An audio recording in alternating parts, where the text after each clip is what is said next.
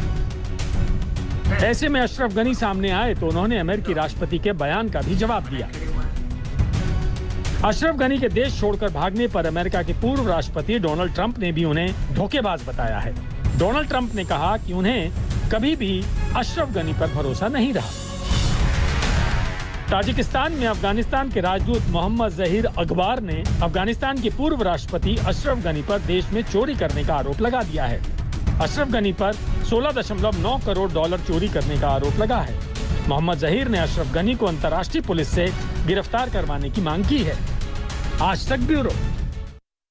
तालिबान के खौफ की कुछ और कहानियां हम आपको दिखाएंगे, लेकिन इस ब्रेक के बाद बने रहे हमारे साथ, देखते रहिए आज तक। आज तक बेमिसाल 20 साल। तालिबान की 50 कहानियों में बात उस इलाके की जहां तालिबानी आतंकी कदम रखने से कांपते हैं। ये इलाका अब भी कब्जे से दूर है और आतंकी मजबूर हैं। कहानी नंबर 46। अफगानिस्तान में तालिबान के प्रवक्ता ज़बीउल्लाह मुजाहिद ने घोषणा की है कि अफगानिस्तान में चल रही जंग खत्म हो गई है।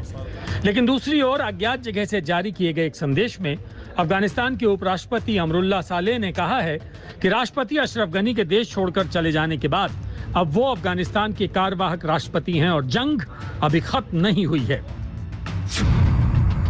कहानी नंबर 47। जहां एक तरफ अशरफ गनी ने अफगानिस्तान छोड़ दिया है, वहीं अमरुल्लाह सालेह उन कुछ अफगान नेताओं में से एक हैं जो तालिबान नियंत्रण के खिलाफ एक विरोध आंदोलन शुरू करने के लिए तैयार हैं और सशस्त्र तालिबान लड़ाकों के देश पर कब्जे को अवैध बता रहे हैं। कहानी नंबर 48। फ्रांसीसी पत्रिका शेर पंशीर में लिखे गए एक लेख में अफगानिस्तान के मशहूर नेता अहमद शाह मसूद के बेटे अहमद मसूद ने पिता के नक्शे कदम पर चलते हुए तालिबान के खिलाफ जंग लड़ने की घोषणा कर दी है। कहानी नंबर 49। पंशीर घाटी को जीतना तालिबान के लिए मुश्किल रहा है। इस बार भी पंशीर तालिबान के खिलाफ मजबूती से खड़ा नजर आ रहा है। पंशीर घाटी का अर्थ है 5 शेरों की घाटी। इसका नाम एक किंवदंती से जुड़ा हुआ है। माना जाता है कि 10वीं शताब्दी में 5 भाई बाढ़ के पानी को नियंत्रित करने में कामयाब रहे थे। कहानी नंबर 50। अमरुल्लाह सालेह का जन्म पंशीर प्रांत में हुआ था और वो वहीं ट्रेन हुए हैं। चूंकि पंशीर घाटी हमेशा से प्रतिरोध का केंद्र बना रहा, इसलिए इस क्षेत्र को कभी कोई जीत न सका। न सोवियत संघ, न अमेरिका और न तालिबान इस क्षेत्र पर कभी नियंत्रण कर सका। आज तक ब्यूरो। हमारे लिए वक्त हो गया है छोटे से ब्रेक का। बने रहे हमारे साथ, देखते रहिए आज तक।